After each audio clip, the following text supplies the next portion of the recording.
عید کے تینوں دن 29ویں شب کو نیت کرو کہ انشاءاللہ عید کے تینوں دن ساری نمازیں مسجد میں باجماعت پڑھوں گا انشاءاللہ۔ آپ دیکھو آپ شیطان کو پچھاڑ دو گے، شیطان حیران ہو جائے گا کہ یہ کیا کیا، میں عید میں تو بگاڑنے آیا تھا، یہ کھڑے ہو کے نماز کے لیے جا رہے ہیں، ظہر پڑھ رہے ہیں، عصر پڑھ رہے ہیں۔ آپ آئیے گا۔ اور یہ جو لوگ کبھی کبھی کہتے ہیں نا کہ یار میں نماز کے لیے نہیں جاتا یا مسجد میں نہیں جا سکا، حضرت میری آپ کی کوئی اوقات نہیں ہے۔ کون یہ کہہ سکتا کہ میں مسجد میں نہیں گیا؟ تمہیں بلایا نہیں گیا، تمہیں پرمیشن نہیں ملی۔ بھائی میرے اور آپ کے گھر میں کوئی بغیر پرمیشن نہیں آ سکتا، اللہ کے گھر میں کیسے آ سکتا ہے؟ خوش نصیب ہے جسے روز بلایا جاتا ہے۔ ہمیں تو اللہ سے دعا کرنی ہے۔ آج میں ایک قرآنی دعا آپ کو بتاتا ہوں، اور یہاں ایک اور مشورہ بھی دیتا ہوں، قرآنی دعائیں یاد کریں۔ قرآن کی دعا کا آپ مطلب سمجھ رہے ہیں؟ ذرا مجھے بتائیں ہماری دعا قبول کرنے والا کون ہے؟ ذرا مل کے جواب دیں۔ اب میرا پوائنٹ سنیے گا، قبول کرنے والا رب ہے، اور وہی قرآن میں ہمیں سکھا رہا ہے کہ مجھ سے دعا ایسے کر لو۔ سمجھ آ رہی ہے بات؟ بلا تمثیل کوئی ٹیچر ہو جس سے آپ کا ٹیسٹ لینا ہو، اور آپ کو کوئی یہ والے سوال ہو اس کا جواب لکھ کے آ جاؤ میرے پاس، تو پیپر تو حل ہو گیا نا۔ جس سے ٹیسٹ لے جائے وہی بتا رہا ہے۔ تو جس رب نے دعا قبول کرنی ہے، جس رب نے نوازنا ہے، وہ خود قرآن میں فرما رہا ہے مجھ سے ایسے مانگ لو، تو کتنی کمال کی وہ دعائیں ہوں گی۔ تو قرآن کی دعائیں نمبر 1۔ نمبر 2، وہ دعائیں جو نبی پاک نے اللہ سے کی، وہ بھی سنت کی دعائیں کہلاتی ہیں۔ تو یہ دعائیں معصورہ یہ یاد کیا کریں، اور اس کے معنی بھی یاد کیا کریں۔ آج ایک ایسی دعا ہے جو سمجھ لیں آج اور اب اگلے 1-2 دن جو بھی رہ گئے نا، بار بار مانگنے والی دعا ہے، اور اس کو یاد کر لیں۔ دعا کیا ہے؟ کیا کمال کی دعا ہے۔ اللہ قرآن میں فرماتا ہے سورہ آل عمران آیت نمبر 8 میں یہ دعا ہے، ربنا لا تزغ قلوبنا بعد إذ هديتنا وهب لنا من لدنك رحمة إنك أنت الوهاب۔ دعا کے معنی کیا ہے؟ اے ہمارے رب، تو نے ہمیں ہدایت عطا فرمائی، اس کے بعد ہمارے دلوں کو ٹیڑھا نہ کر۔ ہدایت دے دی ہے نا، اب دل نہ بدلے میرے مولا، اور ہمیں اپنے پاس سے رحمت عطا فرما، بے شک تو بڑا عطا فرمانے والا ہے۔ کتنی پیاری دعا ہے۔ اللہ ہدایت کے بعد تو دل ٹیڑھا نہ کر۔ مسلمان ہو گئے نا، ایمان دی ہے اللہ نے، ہدایت دی ہے۔ میں اور آپ مسجد میں بیٹھے، ہدایت دی ہے۔ ہم نے روزے رکھے، اللہ نے ہدایت دی۔ ہم نے تراویح پڑھی، رب نے ہدایت دی۔ آج اجتماع پہ بیٹھے، رب نے ہدایت دی۔ آپ نے دعائیں کی، کئیوں نے اعتکاف کیا۔ مانگو رب سے، رب خود سکھا رہا ہے قرآن میں، ربنا هب لنا من ازواجنا وذرياتنا قرة اعین واجعلنا للمتقین اماما۔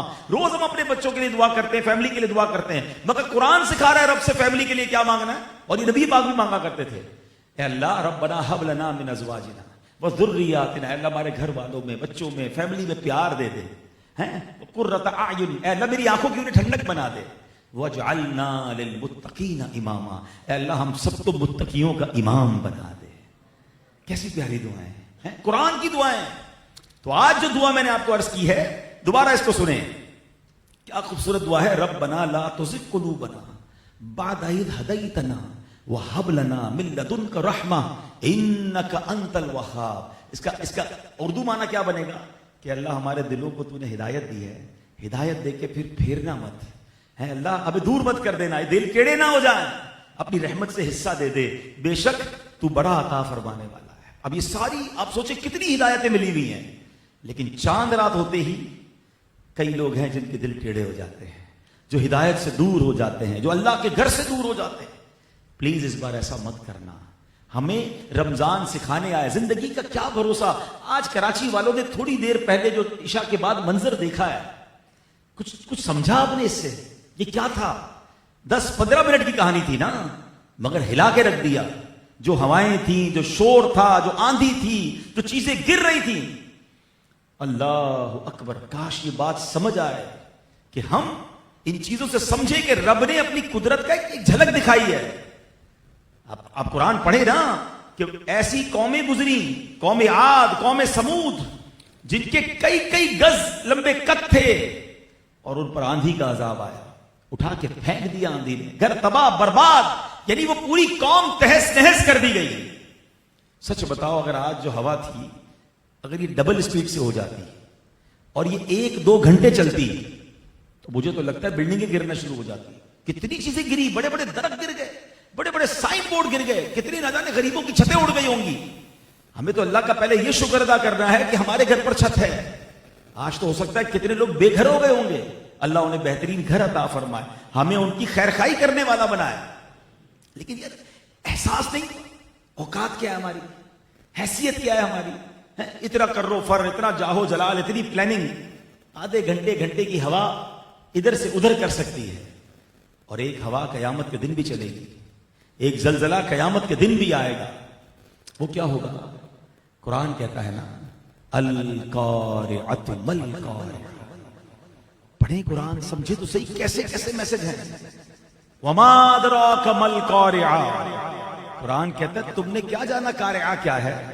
علماء فرماتے ہیں کہ قارعہ یہ قیامت کے ناموں میں سے ایک نام ہے، اور پھر قرآن اس قارعہ کو ڈیفائن کرتا ہے کیسا ہوگا محشر کا دن. فرمایا یوم یکون الناس کالفراش المبثوث وتکون الجبال کالعہن المنفوش. فرمایا لوگ ایسے ہوں گے جیسے پھیلے ہوئے پتنگے. آپ نے دیکھا بارش میں چھوٹے چھوٹے انسیکٹس ہوتے ہیں، پتنگے. کیا ہوتا ہے؟ ادھر اڑ رہے ہیں، کوئی ڈائریکشن نہیں ہوتی، کوئی ادھر اڑ رہا ہے کوئی ادھر اڑ رہا ہے، ٹکرا رہے ہیں، گر رہے ہیں، مطلب پریشان. بندے جب قیامت آئے گی نا ایسے ہی گھومیں گے، کوئی ادھر بھاگ رہا ہوگا کوئی ادھر بھاگ رہا ہوگا، سمجھ ہی نہیں آ رہی ہوگی کیا کرنا ہے. اور پہاڑ کیسے ہوں گے؟ وَتَكُونُ الْجِبَالُ كَالْعِهْنِ الْمَنْفُوشِ. یہ پہاڑ روئی کے گالوں کی طرح اڑے ہوں گے. کیسا زلزلہ ہوگا، کیسی ہوائیں ہوں گی، کیسا شور ہوگا. آج تھوڑی دیر 5 7 8 منٹ 10 منٹ اس شدت کے ساتھ ہوا چلی، دل دہل گئے، بچے رونے لگ گئے، چیزیں گرنے کی آوازیں آ رہی ہیں. میں سوچنے لگا کہ اوقات کیا ہے ہماری، شاید تھوڑی دیر بعد ہم بھی نہ رہیں. اس وقت کیفیت یہ بن رہی تھی کہ نہ جانے تھوڑی دیر بعد کیا ہو جائے گا، اور بار بار یہ خیال آ رہا تھا کہ بیچارے غریب لوگوں کا کیا ہوگا، جھوپڑی والوں کا کیا ہوگا، بیچارے کمزور گھر والوں کا کیا ہوگا. لیکن کاش یہ بھی تو خیال آئے کہ ایک آندھی، ایک زلزلہ، ایک چیز تو دیکھنی ہے نا. قیامت تو سب نے، قیامت والا دن کیسا ہوگا. قرآن کہتا ہے کہ پہاڑ روئی کے گالوں کی طرح اڑ رہے ہوں گے. کیسا زلزلہ ہوگا. اور اس کیفیت میں، یعنی مثال دیتا ہوں، چلے اب سورہ قاریہ کو شاید آج سے بہتر دن نہیں ہوگا سمجھنے کا. جس وقت یہ آندھی آئی ہوئی تھی، آپ کہیں نہ کہیں بیزی ہوں گے نا. کچھ لوگ تو نماز پڑھ کے ہی باہر نکلے تھے، ہم بھی بس نماز پڑھ کے ہی باہر نکلے، تو کچھ مسجد میں ہی تھے. تو اس آندھی اور شور کی کیفیت میں صرف آج کراچی کی جو اور سندھ کے کچھ علاقوں میں بھی سنا ہوا، آپ کو کوئی روکے کہ یار ذرا اپنا آفس کا حساب دینا بھائی، آج پورا دن کیسے گزرا، کیا کام کر کے آئے ہو، آپ کیا کہتے ہو اس کو؟ یار کمال کے آدمی ہو، ادھر دل دہل رہا ہے، ادھر سمجھ نہیں آ رہی کیا ہو رہا ہے، اور تم مجھ سے حساب کتاب کر رہے ہو، مجھ سے سوال پوچھ رہے ہو. بات سمجھ آ رہی؟ اس پرٹیکولر ٹائم میں کیا آپ سوال جواب کی کیفیت میں تھے؟ جواب دے مجھے. کیا کسی اور ڈسکشن کی کیفیت میں تھے؟ کوئی آپ سے انٹروگیشن شروع کر دے. قرآن نے پورا سینیریو ڈسکرائب کیا ہے. یہ تو کچھ نہیں ہے نا، پہاڑ اڑ رہے ہوں گے، اور پہاڑ کتنے بڑے بڑے ہیں. کوہ ہمالیہ جا کر دیکھیں، K2 نانگا پربت، اور آگے جائیں تو ماؤنٹ ایوریسٹ، یار 30 ہزار فٹ بلند پہاڑ. فرمایا قرآن نے روئی کے گالوں کی طرح اڑ رہے ہوں گے. مگر اس کیفیت میں، اس خوف میں، اس زلزلے میں ہوگا کیا؟ قرآن کہتا ہے فَأَمَّا مَنْ ثَقُلَتْ مَوَازِينُهُ فَهُوَ فِي عِيشَةٍ رَاضِيَةٍ. جس کی نیکیوں کا پلڑا بھاری، وہ چین میں، وہ جنت میں ہوگا. وَأَمَّا مَنْ خَفَّتْ مَوَازِينُهُ. جس کی نیکیوں کا پلڑا ہلکا، فَأُمُّهُ هَاوِيَةٌ وَمَا أَدْرَاكَ مَا هِيَ. تمہیں کیا معلوم ہاویہ کیا ہے؟ نارٌ حامیہ، بھڑکتی ہوئی، شعلے مارتی ہوئی آگ. اٹ مینس ایسے سینیریو میں اعمال تولے جائیں گے، حساب مانگا جائے گا، پوری زندگی کا اکاؤنٹ دینا پڑے گا. یارو قیامت کی گھبراہٹ ہی کافی ہوگی، مگر اس گھبراہٹ میں یہ بھی چل رہا ہوگا. کیسے ہو سکے گا؟ پلیز اس دن کی تیاری کرنی ہے. آپ کو پتا ہے اس دن کو یاد کروانے کے لیے بار بار انڈیکیٹر ہمیں دیا جاتا ہے. ہر نماز میں سورہ فاتحہ پڑھتے ہیں، کئی بار پڑھتے ہیں. کیا پڑھتے ہیں؟ الحمدللہ رب العالمین الرحمن الرحیم مالک یوم الدین. یہ کیا ہے؟ یوم جزا کا مالک. کون ہے؟ رب. قیامت کے دن کو بار بار ریمائنڈ کروایا جا رہا ہے کہ اس دن کی تیاری کرو. لیکن ہم بھولے بیٹھے ہیں. واللہ اگر آج کے اس ہاتھ جو بھی ہوا، تھوڑی دیر کے لیے ہوا، ہمیں کاش لیسن لینا مل جائے کہ میں تو یہ دنیا کا تھوڑی دیر کی یہ کلائمیٹ چینج، تھوڑی دیر کی یہ آندھی میں ڈر گیا، میرے بچے ڈر گئے، قیامت کے دن مجھے کون سنبھالے گا؟ اور وہاں صرف ڈر نہیں ہوگا، اعمال کا حساب دینا ہوگا اور ڈیسائیڈ ہو جائے گا نیکیاں جس کی زیادہ وہ جائے جنت میں موج کرے، اور جس کے گناہ زیادہ ہیں اس کو بھڑکتی ہوئی آگ میں ڈال دیا جائے۔ آج دنیا میں کسی کی بیلنس شیٹ آؤٹ ہو جائے نا تو کیا ہوتا ہے بھائی؟ بندہ کہتا ہے ڈیفالٹر ہو گیا، اس کے تو دینے کے زیادہ ہیں لینے کم ہیں۔ مگر اگر کوئی ڈیفالٹر ہو بھی گیا نا، دیر از اے وے، بیل آؤٹ کا کوئی نہ کوئی طریقہ ہے، کوئی دوست قرضہ دے سکتا ہے، کچھ دوست مل کر مدد کر دیں گے، لیکن قیامت کے دن جس کی نیکیاں کم پڑ گئیں، حدیثوں میں یہ مضمون ملتا ہے کہ بندہ مارا مارا پھرے گا۔ ایک نیکی دے دو، اپنے دوست کے پاس جائے گا، رشتہ دار کے پاس جائے گا، والد کے پاس جائے گا، والد بیٹے کے پاس آئے گا، نوبڈی ہیلپ، کوئی ہیلپ نہیں کرے گا۔ اب وہ بندہ ذرا سوچے قیامت کے دن ایسا بھی ہوگا کہ کسی کی ایک نیکی کم ہوگی، روایتوں میں آتا ہے ایک نیکی کم ہوگی، اس کو ایک نیکی مل جائے تو جنت میں چلا جائے گا، یعنی بیلنس شیٹ لیول ہے، ایک نیکی مل جائے تو جنت میں، یا ایک گناہ کوئی لے لے اس سے تو بھی جنت میں چلا جائے گا، کیونکہ وہ پلڑا ہلکا ہو جائے گا۔ مگر فرمایا کوئی ایک نیکی بھی نہیں دے گا۔ یہ جتنے دوست رات بھر ساتھ چائے کے ہوٹل میں بیٹھتے ہیں نا، ساری رات ہے تیرے لیے جان حاضر، ایک نیکی کوئی نہیں دے گا، اس کے چکر میں گناہ کر رہا ہوں، اس کو راضی کرنے کے لیے اللہ کو ناراض کر رہا ہوں، کوئی نیکی نہیں دے گا، میں ہوں گا اور میرے اعمال ہوں گے۔ ایک ریئلسٹک سوال کروں، جواب اپنے آپ کو دیجیے گا، مجھے مت دیجیے گا، سچا جواب دینا۔ اگر میرا آج انتقال ہو جائے، ہو تو سکتا ہے نا، ہم میں سے کوئی بھی دنیا سے جا سکتا ہے، اب تو سی سی ٹی وی فوٹیجز آ گئی ہیں کہ بیٹھے بیٹھے بندہ گرا، انتقال ہو گیا ہے، چلتے چلتے گرا، انتقال، آفس میں بیٹھا ہے گر گیا، انتقال ہو گیا۔ کئی واقعات آپ نے دیکھے ہوں گے، آپ نظر سے گزرے ہوں گے، فٹ بال کھیل رہا ہے، کرکٹ کھیل رہا ہے، کھیل کے میدان میں گرا، مر گیا۔ خوش نصیبوں کی ویڈیو ایسی بھی آ رہی ہے کہ نماز پڑھتے پڑھتے سجدے میں جاتے جاتے انتقال ہو گیا۔ لیکن اس کے اندر سے جو بات سمجھنی ہے نا کہ یار اگر تھوڑا سا زوم کرے نا اس ویڈیو کو، اس بندے کے چہرے سے آپ کو پتا چلے گا کہ اس کو 2 سیکنڈ پہلے بھی پتا نہیں تھا کہ میں مرنے والا ہوں۔ آگاہ اپنی موت سے کوئی بشر نہیں، سامان 100 برس کا ہے، پل کی خبر نہیں۔ تھوڑے دنوں پہلے ہی گل پلازا ہوا ہے نا، کیا ہوا؟ بچے بھی چلے گئے، بہنیں بھی چلی گئیں، نوجوان بھی چلے گئے۔ کیا یہ کراچی والوں اور ہم سب کے لیے انڈیکیٹر نہیں؟ ان کو پتا تھا تھوڑی دیر پہلے کہ ہم شاپنگ کرنے جا رہے ہیں اور واپس ہی نہیں آئیں گے۔ یوں زندگی ہو جاتی ہے، پتا بھی نہیں ہوتا۔ ہم کیوں مطلب غفلت پہ بیٹھے کہ نہیں ابھی تو بہت ٹائم باقی ہے، ابھی تو اللہ اللہ کر لوں گا یار، لیکن ابھی تو موج کرنے دو۔ نہیں، nobody knows کہ آج رات کل صبح ہم اپنے بستر پر ہوں گے یا قبر میں ہوں گے۔ جب اتنی ہلکی لائن ہے میری اور آپ کی زندگی کے درمیان، تو اب سوال میرا یہ ہے کہ اگر آج میں مر گیا یا آپ میں سے کسی کا انتقال ہو گیا تو میرے گناہ زیادہ ہیں یا نیکیاں زیادہ ہیں؟ اپنے آپ سے خود سوال کرو، خود بیلنس شیٹ بناؤ، خود جواب دو۔ تو اگر سچا ہوگا نا بندہ تو اس کا جواب یہ ہوگا کہ یار گناہ تو بہت سارے، نیکیوں کا تو یہ پتہ بھی نہیں کہ قبول ہوئی کہ نہیں، کیونکہ نیکیوں میں تو پرابلمز ہیں نا، گناہ تو گناہ ہے، وہ تو لکھ لیا گیا، نیکی میں تو پتہ ہے نماز پڑھی صحیح پڑھی کہ نہیں ہے، اخلاص تھا کہ نہیں، چندہ دیا، صدقہ دیا، خیرات دی، اس پہ نیت اچھی تھی یا لوگوں کو دکھانے کی تھی، کیونکہ جہاں لوگوں کو دکھانے کی نیت ہوئی اعمال تو ڈیلیٹ ہو گئے، نل اینڈ وائڈ، زیرو۔ جہاں جہاں اخلاص نہیں ہے عبادت میں وہ تو قبول ہی نہیں ہونی، قبول نہیں ہونی تو ہوگا کیا میرا؟ تو سچا جواب تو یہ، میں اپنی بات تو کر سکتا ہوں، آپ میں سے ہو سکتا ہے ایسے ماشاءاللہ نیک لوگ ہوں گے جن کی نیکیاں زیادہ ہوں گی، مجھے تو پتا ہے کہ گناہ ہی زیادہ ہے، نیکیوں کو تو اللہ قبول کر لے تو ہو جائے، باقی تو کچھ بھی نہیں۔ تو اب ہم جیسے لوگوں کو نیکیوں کا پلڑا بھاری کرنے کے لیے کتنی کوشش کرنی چاہیے؟ پھر بھی نمازیں قضا ہوں، پھر بھی گناہ ہوں، حرام دیکھیں، بلکہ پلاننگ، رمضان میں بیٹھ کے عید کی پلاننگ چل رہی ہوگی، ہاں بھائی عید والے دن کدھر چلنا ہے، کیا کرنا ہے۔ اب جو حرام چیزوں کی پلاننگ کر رہے ہیں وہ خود سوچیں کہ یہ کتنی بڑی رب کو ناراض کرنے والی بات ہے۔ اللہ نے یقین کرو گولڈن چانس دیا ہے، یہ مہربانی کی ہمارے رب نے ہمارے ساتھ، مرنے سے پہلے ایک اور رمضان دے دیا۔ ایک رمضان مل جانا آپ کو پتا ہے کتنی بڑی نعمت ہے۔ کئی لوگ پچھلے سال رمضان میں ہمارے ساتھ تھے، آج نہیں ہے نا، ہمیں کیا پتا اگلا سال رمضان ملے نہ ملے، ہم اللہ سے دعا کرتے ہیں اللہ ہمیں نیکیوں والی طویل زندگی عطا فرمائے۔ اللہ سے جب بھی طویل زندگی مانگو نا، نیکیوں والی، عافیت والی، صحت والی طویل زندگی مانگنی، ورنہ علماء فرماتے جس کی زندگی طویل اور عادت گناہ والی، فرمایا وہ تو مارا گیا نا، وہ تو روز گناہ کرے گا. خوش نصیب وہ ہے کہ جس کی زندگی بھی طویل اور اس کی عادتیں بھی اچھی.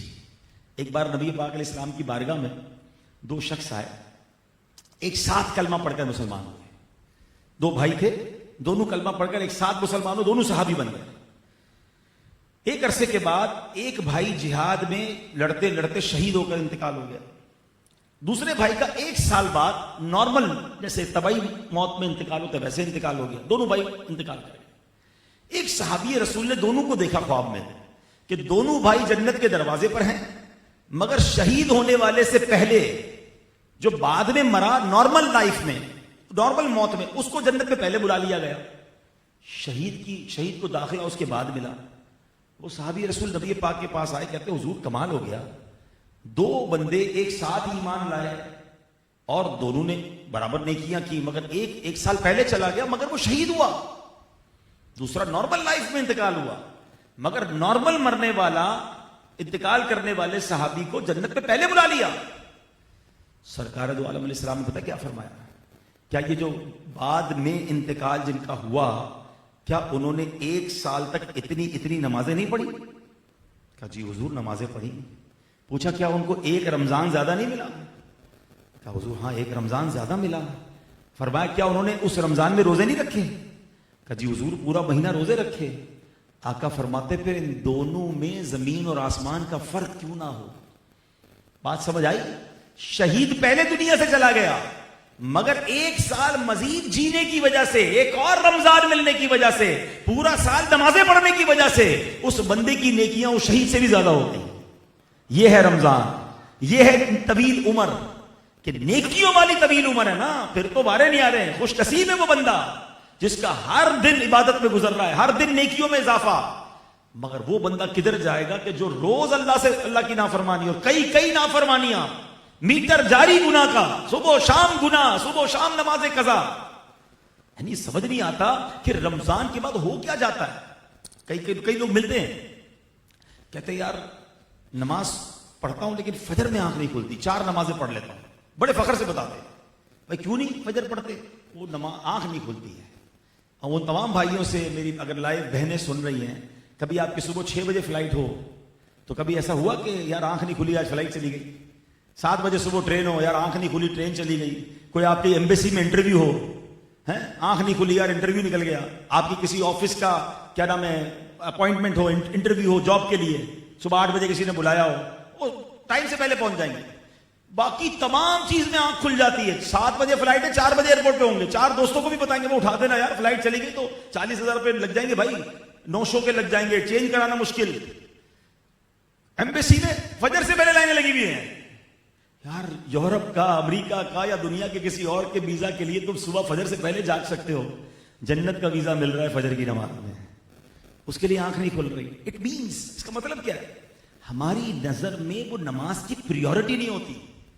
پریورٹی ہے, ترجیح ہے, تو پاسبل ہی نہیں. نماز ڈکشنری میں نو کیسے ہو سکتا ہے؟ مسلمان کی ڈکشنری میں نماز قضا کیسے ہو سکتی ہے؟ کتنا عجیب گھر ہے وہ یار, جس پہ صبح ہوتی ہے تو فجر کے لیے کوئی بھی نہیں اٹھتا. الارم بجتے ہیں تھوڑی دیر بعد اس گھر میں اسکول کا ٹائم کے لیے, اس کے بعد صبح 7:30 8 بجے بجے گا اسکول کے لیے. 7 بجے امی اٹھیں گی, ناشتہ کرائیں گی, بچوں کو ریڈی کریں گی, اسکول بھیجیں گی. 8 ساڑھے 8 بجے ابو کے لیے بجے گا, کیوں؟ ان کو آفس جانا ہے. سب نے الارم سیٹ کیے ہوئے ہیں, مگر فجر کے لیے الارم نہیں بج رہا. صبح ہوتے ہی شیطان کو راضی کیا, صبح ہوتے ہی اللہ کو ناراض کر لیا. یعنی start of the day with the disobedience of Allah سبحانہ و تعالیٰ. یعنی میرا دن شروع ہوا اور میں اپنے رب کو ناراض کر بیٹھا, وہ دن کیسا گزرے گا؟ حدیثوں میں آتا ہے جو بندہ جان بوجھ کر ایک نماز قضا کر دے, اس کا جہنم کے اس دروازے پر نام لکھ دیا جاتا ہے جس سے وہ جہنم میں داخل ہوگا. آپ کے اور میرے گھر کے باہر کس کا نام لکھا ہوتا ہے؟ آپ کا نام لکھا ہوگا. میرے گھر کے باہر میرا نام لکھا ہوگا, نیم پلیٹ. بد نصیب کتنا ہے وہ شخص کہ جو یہاں دنیا میں جی رہا ہے اور اس کا نام جہنم کے دروازے پر لکھا جا رہا ہے. نہیں میرے پیارے اسلام پہ, نماز پڑھنی ہے اور صحیح پڑھنی ہے. ہاں دعوت اسلامی والے جو بار بار آپ کو کہتے ہیں نا قافلے میں آ جائیں, درس میں بیٹھیں, بیان میں بیٹھیں, آئے اعتکاف میں آپ کی تربیت کرتے ہیں, یہ سیکھ لو. ورنہ نماز بھی ہو اور غفلت والی بھی ہو. جو نماز میں ادھر ادھر دیکھتے ہیں, ڈی فوکس ہوتے ہیں. کیا کمال کی حدیث ہے, سچی بات ہے. میں نے بھی آج پہلی بار یہ حدیث پڑھی. مگر جس کو کہتے ہیں نا بعض اوقات کچھ ایسی چیزیں ہوتی ہیں جن کے الفاظ ایسے ڈیپ ہوتے ہیں کہ بندے کے رونگٹے کھڑے ہو جاتے ہیں. ذرا حدیث سنو یار. نبی پاک علیہ الصلوۃ والسلام فرماتے ہیں, حدیث پاک کا خلاصہ, حضرت ابو ہریرہ اس حدیث کے راوی ہیں, اور حدیث کیا ہے, جب بندہ نماز کے لیے کھڑا ہوتا ہے تو وہ اللہ پاک کی بارگاہ میں حاضر ہوتا ہے. جب وہ ادھر ادھر دیکھتا ہے, پلیز میری طرف, یہ بات سننے میں تو میری طرف آ جائیں, یہ اللہ کی بارگاہ میں حاضر ہونے وقت جو فوکس نہیں رکھتے نا, اگر اس کو صحیح طریقے سے حدیث سننی ہے تو میری طرف توجہ رکھیں. حدیث پاک میں کیا فرمایا, جب بندہ نماز کے لیے کھڑا ہوتا ہے تو وہ اللہ پاک کی بارگاہ میں حاضر ہوتا ہے. جب ادھر ادھر دیکھتا ہے تو اللہ پاک ارشاد فرماتا ہے, تو کس کی طرف دیکھ رہا ہے, کیا مجھ سے کوئی بہتر نظر آ رہا ہے؟ جملہ کیسا ہے؟ آگے فرمایا, اے ابن آدم, یعنی اے آدمی, میری طرف متوجہ ہو جا, میں اس سے بہتر ہوں جس کی طرف تو دیکھ رہا ہے. کاش سمجھ آ جائے کہ نماز ہے کیا. نماز اللہ کی بارگاہ میں حاضری ہے, نماز اللہ سے باتیں کرنا ہے. مجھے ایک بات بتاؤ, آپ کسی افسر کے پاس جائیں اور کبھی ادھر دیکھیں کبھی ادھر دیکھیں, بلکہ افسر چھوڑیں, آپ بڑے ہیں, آپ ابو ہیں یا آپ دادا ہیں, آپ کا چھوٹا بچہ آئے, آپ اس کو کوئی بات سمجھا رہے ہیں, کبھی ادھر دیکھتا ہے کبھی ادھر دیکھتا ہے, توجہ نہیں ہے. کیا کہتے ہیں آپ, یار میں تم سے بات کر رہا ہوں, توجہ رکھو میری طرف, میرا ٹائم قیمتی ہے, میں اس لیے تم سے بات کر رہا ہوں کہ تم بات ہی نہیں سن رہے ہو, ادھر ادھر دیکھ رہے ہو. آپ کو فیل ہوتا ہے کہ آپ کا ملازم, آپ کا بچہ, آپ بات کریں تو وہ آپ سے سکون سے آپ کی بات نہیں سنتا, برا لگتا ہے. نیت کرتے ہو منہ میرا کعبے کی طرف ہے, نماز واسطے اللہ کے لیے, ہاتھ باندھ کر خیال کہیں اور ہے, دھیان کہیں اور ہے, نگاہیں کہیں اور ہیں. یہ کیسی غفلت والی نماز ہے. اللہ کے پاس آئے ہیں تو ادب سے آئے. سبحان اللہ. یکم شوال امام بخاری رحمت اللہ تعالی کا عرس بھی ہے, ہم دعا کرتے ہیں اللہ ان کی قبر پر کروڑوں رحمتوں کی بارش نازل فرما. کیا کمال کی حدیث کی کتاب لکھ گئے ہیں, 7500 کے قریب حدیثیں لکھی, مگر اس ہر حدیث لکھنے میں کیا کمال کیا, ہر حدیث کو لکھنے سے پہلے غسل کیا, 2 رکعت نفل ادا کی, خوشبو لگائی, اجلے کپڑے پہنے, پھر وہ حدیث لکھی. ہر حدیث پر کتنا ادب. یہ اللہ والے تھے نا. ہم تو مسجد میں آتے ہیں, کوئی فکر ہی نہیں ہے کہاں جا رہے ہیں, ابھی آ رہا ہوں مسجد میں, اب اس کے بعد ذرا کپڑے چینج کر لوں پھر دعوت میں چلتے ہیں. یعنی مسجد کے کپڑے وہ ہیں جو دعوت میں نہیں چلیں گے. خود سوچے اپنے آپ سے کہ اللہ کے گھر کا یہ ادب ہے.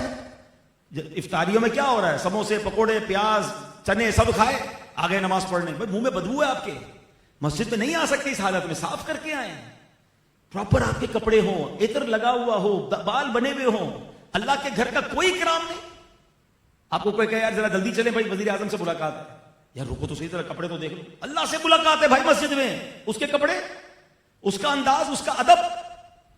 با ادب با نصیب, بے ادب بد نصیب. مسجد آئے, اپنے گھر میں بھی نماز پڑھیں, اچھے کپڑے پہنے. علماء کرام نے نماز کے کپڑے الگ رکھے ہوئے تھے. ہاں الگ قیمتی کا لباس. اللہ کے پاس جا رہا ہوں نا, اب عام آدمی کسی بڑے شخصیت کے پاس جائے, اس کا لباس الگ ہوتا ہے, اس کا سٹائل الگ ہوتا ہے, اس کی خوشبو الگ ہوتی ہے. تو یار اللہ کے پاس آ رہے ہو, کاش جو اس طرح آئے گا نا اس کو نوازا بھی ویسے ہی رہے گا. جو آرڈنری لے رہا ہے مسجد کو, جو روٹین لے رہا ہے, گرانٹڈ لے رہا ہے, بس یار ابھی آیا, میلے کچیلے کپڑے. کچھ لوگ مزدوری کرتے ہیں یا جناب کام کاج کرتے ہیں, اسی کپڑوں میں آ جاتے ہیں. چیک کریں, ادب ضروری ہے. کوشش کریں اگر ایسی جگہ کام کرتے ہیں کپڑے میلے ہو جاتے ہیں, الگ ایک سوٹ رکھ لیں. نماز کا وقت ہے, کپڑے پہنے, خوشبو لگائیں. میں تو آپ کو چلے مشورہ دیتا ہوں, اپنی بہت ساری چیزوں کو آپ نماز, عبادت, بارگاہ الہی میں حاضری, درود پاک کے ساتھ کنیکٹڈ کر دیں. کیسے؟ مثال کے طور پر آپ کو روز خوشبو لگانا ہے, اچھی بات, لگانی چاہیے. ہم لگاتے ہیں, گھر سے نکلتے ہوئے لگاتے ہیں, کوئی پرفیوم لگاتا ہے, خوشبو لگاتا ہے. اب خوشبو تو لگانی ہے. 2 کام کر لیں, جب بھی خوشبو لگائیں ایک تو سنت کی نیت کر لیں, خوشبو ثواب بن جائے گی. اور جب نماز پڑھے نا, نماز سے پہلے خوشبو لگائیں. نماز کی تعظیم کی نیت سے خوشبو لگا رہا ہوں, آپ کو خوشبو لگانے کا بھی ثواب مل گیا, اور ویسے پرفیوم یا خوشبو لگانی تھی وہ ویسے لگ گئی. لیکن اب خوشبو نماز کے لیے لگی, ذرا دوستوں کو دکھاؤں کیسا عطر لایا ہے, پتا تو چلے کتنا بڑا اچھی خوشبو ہے. لوگ پوچھے ذرا کدھر سے خریدا ہے, کتنا مہنگا ہے. فرمایا کو اس لیے خوشبو لگائے کہ لوگوں کو نیچا دکھائے, وہ اس کے لیے مردار کی بو سے زیادہ خطرناک ہے. تو کنیکٹ کر لو نا. مثال کے طور پہ کپڑے, سبھی کپڑے پہنتے رہتے, نئے کپڑے پہنتے ہیں, سال میں کوئی 10 سلواتا ہے, کوئی 20 سلواتا ہے, کچھ لوگ شوقین ہوتے ہیں 50 سلواتے ہیں. جب بھی نئے کپڑے پہننے ہیں آپ کو اپنے وارڈروب میں اضافہ کرنا ہے. آپ نیا جوڑا جب بھی پہننا ہو جمعے کے دن پہن لیں. کیا جمعے کا دن ہے, جمعے کی نماز کی نیت سے میں انشاءاللہ اپنے نئے کپڑے پہنوں گا, جمعے کی تعظیم کی نیت سے پہنوں گا, آپ کا نیا کپڑا بھی ایڈ ہو گیا, آپ کو ثواب بھی مل گیا.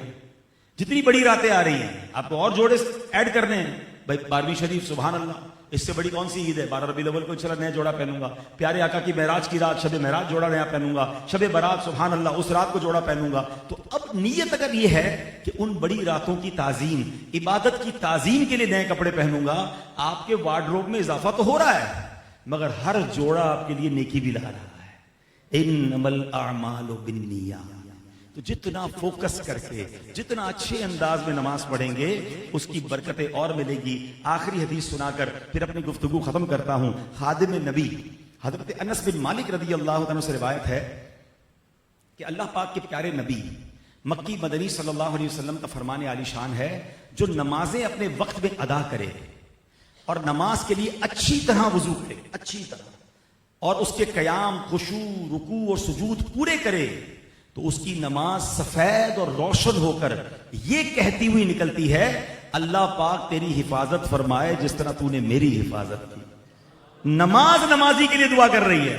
کیا کرنا ہے؟ وضو پراپر, جلدی نہیں ہنگامہ کر رہے ہیں, وضو نہیں کر رہے, برابر والے کو بھی نہلا رہے ہیں. وضو کرنے کا طریقہ ہے سنت کے مطابق, سیکھ لینا ایک بار. وضو صحیح کیا, نماز پراپر پڑھی, خشوع و خضوع کے ساتھ پڑھی, نماز دعا کر رہی ہے.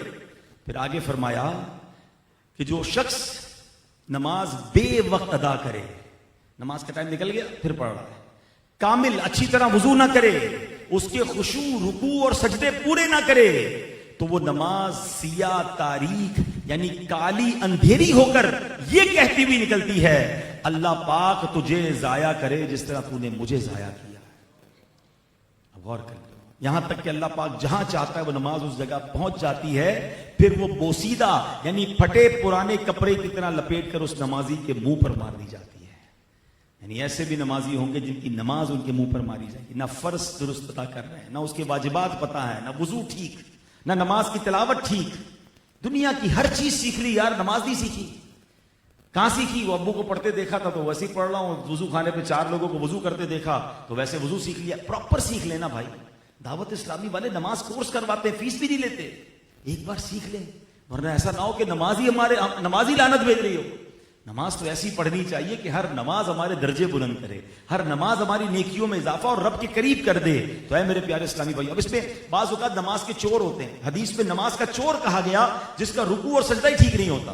آپ نے دیکھا ہوگا کچھ لوگ سجدے میں جاتے سر اٹھا کے پھر سجدے میں, بولے تو کوے کی طرح ٹھونک مار رہا ہے. حدیث کے الفاظ کہ ٹھونک نہیں مار رہی ہے, پراپر سجدہ کریں. سکوت کس بات کی جلدی ہے یار؟ اللہ کی بارگاہ میں آئے, سکوت سے پڑھنا نماز, ریلیکس, تعدیل ارکان پورے کریں, پھر دیکھیں انشاءاللہ وہ کیسا نوازتا ہے. تو بہرحال میرے پیارے اسلامی بھائیوں, یہ چند باتیں میں نے عرض کی ہیں. اللہ کرے کہ ہم رمضان کے بعد بھی نمازی رہے ہیں, رمضان کے بعد بھی مسجدوں میں آتے رہیں, رمضان کے بعد بھی اللہ سے دوستی باقی رہے.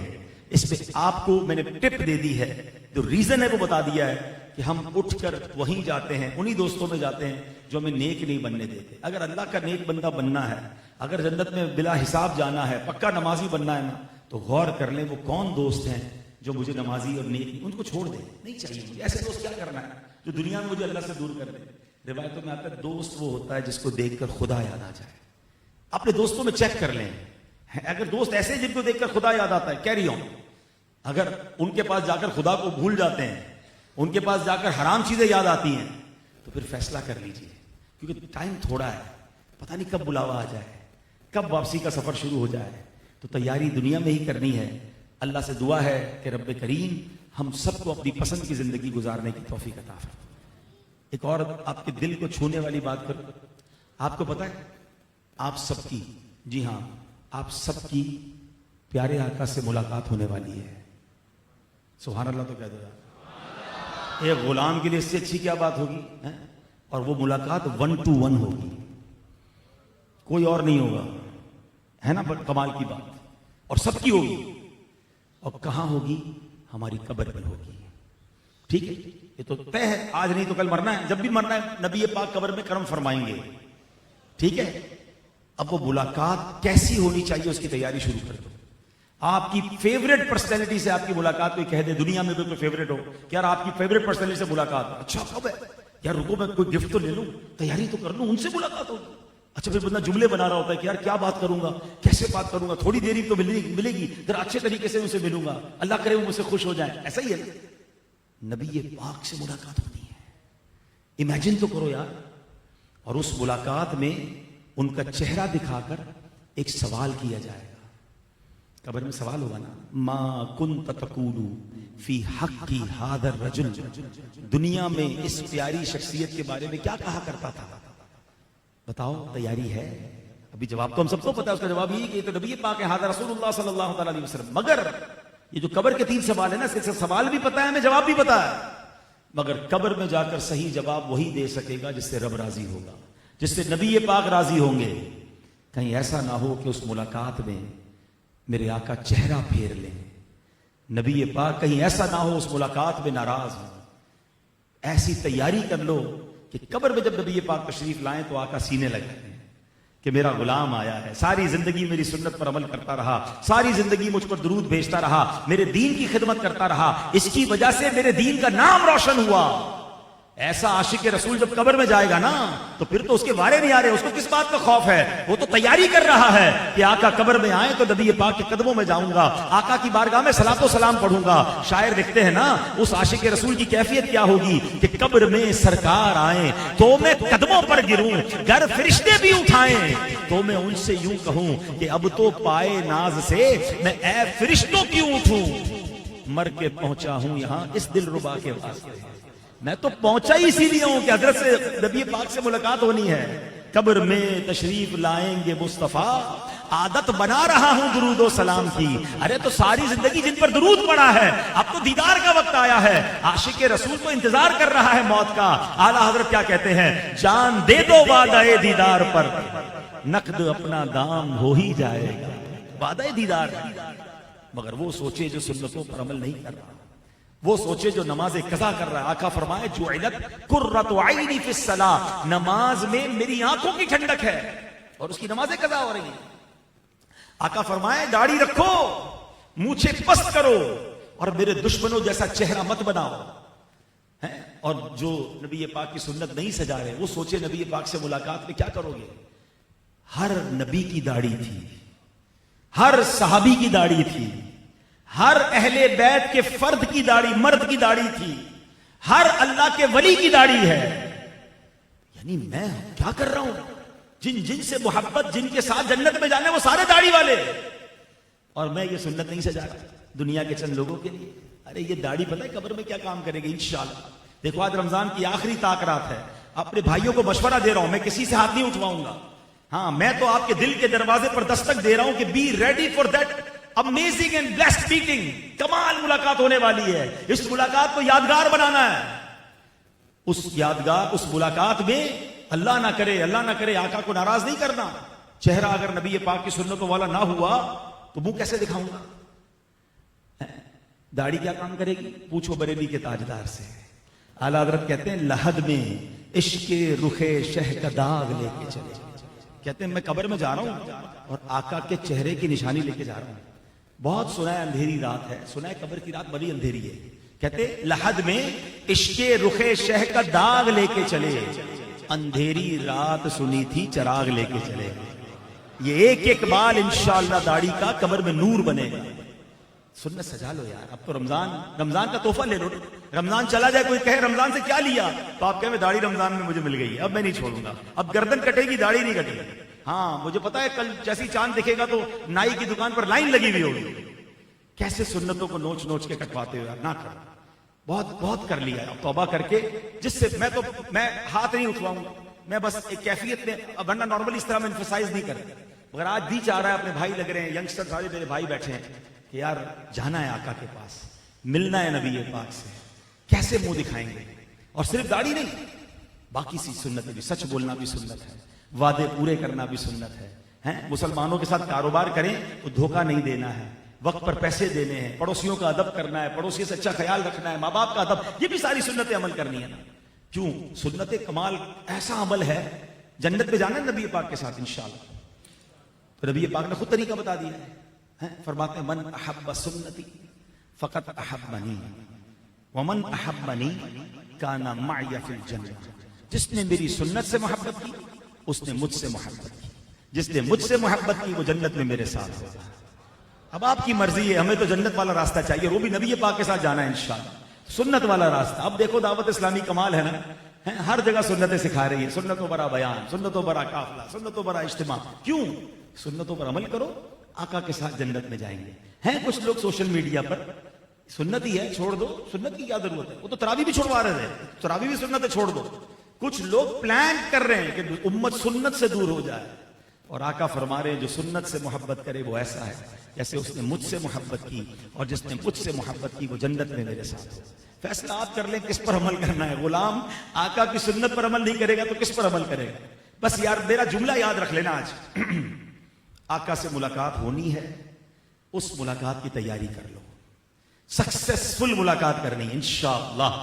ٹارگٹ کرو کہ وہ ملاقات ایسی ہو کہ حضور قبر میں کرم فرمائے اور میری قبر نور سے بھر جائے. ایسے راضی ہو جائیں میرے آقا کہ میری قبر میں جنت کی کھڑکی کھل جائے. اعلیٰ حضرت کہتے ہیں قبر میں لہرائیں گے تا حشر چشمے نور کے, جلوہ فرما ہوگی جب طلعت رسول اللہ کی. ایسی ملاقات کرنی ہے. اب خود غور کر لو کہ کیا کیا لے کر جانا ہے, کون سا تحفہ لے کے جانا ہے. اچھا ملاقات آج بھی ہو سکتی ہے, ڈیٹ تو پتہ نہیں, جیسے ہی مروں گا قبر میں جاؤں گا ملاقات ہو جائے گی. تو اس کا مطلب تو روز تیاری رکھو نا, روز اللہ کی بارگاہ میں اور اس کے رسول کی بارگاہ میں حاضر ہونے کی تیاری رکھیں. اللہ یہ تیاری مجھے بھی نصیب فرمائے, آپ کو بھی نصیب فرمائے. اچھے دوستوں کی بات ہو رہی تھی, اگر واقعی اچھا دوست ڈھونڈنے ہیں نا تو دعوت اسلامی ہے آپ کے پاس. آج کے اس پرفتن دور میں آپ کو ایسے اسلام میں مل جائیں گے کہ جن کے ساتھ آپ بیٹھیں گے, جس کا سفر کریں گے, وقت دیں گے, تو انشاءاللہ نیکیاں کرنا آسان ہو جائے گا. تو رمضان کے بعد بھی دعوت اسلامی کے ویکلی اجتماع میں آتے رہیں. مدنی چینل رمضان کے بعد بھی چل رہا ہوگا, ابھی دیکھ رہے ہیں, رمضان کے بعد بھی دیکھیں. ایسے اجتماعات میں شرکت کرتے رہیں, قافلوں میں سفر کریں, تو انشاءاللہ ہمارے دلوں پر جو گناہوں کا گرد اگر اللہ نہ کرے آئی تو وہ بھی نکل جائے گی. عید سے پہلے صاحب نصاب پر فطرہ دینا یہ واجب ہے, تو بہتر ہے کہ رمضان میں دے دے تو رمضان کا ثواب زیادہ ہے. لیکن حدیث میں 4 قسم کی کیٹیگری بیان ہوئی ہے, گندم, جو, کشمش اور کھجور. 4 قسم کا فطرہ دے سکتے ہیں, اور یہ 4 قسم کی کیٹیگری کا مطلب ہی یہی ہے کہ ہر بندہ اپنی حیثیت کے مطابق دے. اب ایک نارمل انسان ہے, صاحب نصاب تو ہے مگر زیادہ مالدار نہیں ہے, وہ گندم کا فطرہ دے, اوکے ٹھیک ہے. مگر جس کو اللہ نے کروڑوں سے اچھا بنایا ہے, بہترین کھانے, بہترین افطاریاں, بہترین سحری, عید کے کپڑے زبردست, ایوری تھنگ از گڈ, فطرہ 300 روپے والا. اپنے دل سے پوچھے نا یہ کیا ہے؟ یہ شکرانے کا انداز ہے کہ یا اللہ تو نے کروڑوں سے اچھا مجھے رکھا, بہترین کھانے کھلائے. کچھ تو وہ ہوں گے جو اجوا سے روز افطار کر رہے ہوں گے, تو ان کو تو اجوا سے فطرہ دینا چاہیے نا. اللہ نے آپ کو اتنی بڑی نعمت دی ہے, تو یہ بھی ایک شکرانے کا انداز ہوتا ہے. اللہ کی راہ میں اچھا خرچ کریں گے, اللہ اور نوازے گا.